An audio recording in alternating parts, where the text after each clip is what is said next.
నాకు అర్థం కాదు ఏంటంటే దేశంలో మేధావిత్వం ఎక్కువైపోయి అసలు పాయింట్ని మిస్ చేసేస్తున్నారేమో అనిపిస్తుంది. వరుసగా 2 సార్లు ఎన్నికైన ప్రభుత్వం 3వ సార్లు గెలిచింది అన్నటువంటి విషయాన్ని పక్కన పెట్టేస్తున్నారు. ఇప్పుడు పోటీ చేసింది బీజేపీ ఇండివిజువల్ గా కాదు, 272 కంటే తక్కువ వచ్చినాయి ఎక్కువ వచ్చినాయా? 293 వస్తే ఓడిపోయినట్టే గెలిచినట్ట. అంటే ఇక్కడ బీజేపీ లెక్క వేసుకుంటారు కదా, బీజేపీ ఇండివిజువల్ గా పోటీ చేసింది. మరి అక్కడేమో ఐఎన్డీఏ మొత్తం కలిపి ఒకటి లెక్కేస్తున్నారే. పోనీ లెక్కన బీజేపీ లెక్కేస్తే కాంగ్రెస్ తో లెక్కేయాలి కదా. కాంగ్రెస్ 99, 240. అసలు ఎక్కడైనా పోలిక ఉందా? దాంట్లో హైయెస్ట్ కాంగ్రెస్, ఇక్కడ హైయెస్ట్ బీజేపీ. 240కి 99కి అసలు సంబంధం ఏముంది ఆ రూట్ లో చూసుకుంటే?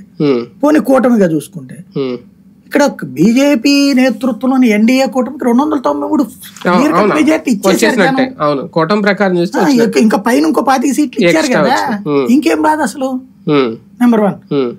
నెంబర్ 2 ఏంటంటే భారతీయ జనతా పార్టీ ఊహించిందంటే ఖచ్చితంగా ఊహించింది. ఎందుకు చిట్ట చివరిలో తెలుగుదేశంతో పొత్తు పెట్టుకుంది? ఎందుకు చిట్ట చివరిలో కర్ణాటకతో పొత్తు పెట్టుకుంది? ప్రాక్టికల్ గా వాళ్ళకి తెలుసు. అసలు లాజిక్ ఇక్కడ మిస్ అవుతున్నది. ఇంకొక పాయింట్ ఉంది. అందరం కూడా ఇదివరకు ఉన్నది యూపీఏ, నాట్ ఐఎన్డిఏ. ఐఎన్డిఏ అనేటటువంటి కూటమి ఏదైతే ఉందో ఇందులో ఉన్నటువంటి వాళ్ళు బయట తృతీయ ఫ్రంట్ గా ఉన్నోళ్ళు వచ్చి దీంతో కలవడం వల్ల కలిసినాయి. క్రిందటిసారికి ఇప్పటికి తేడా కేవలం 60. 293 వచ్చినాయి, క్రిందసారి 350, 343 ఏమో వచ్చినాయి. అంతే కదా, అంటే ఒక 50 తేడా వచ్చింది. ఈ 50 అక్కడ కలిసినాయి. బేసిక్ 50 కాంగ్రెస్ కి వచ్చినాయి.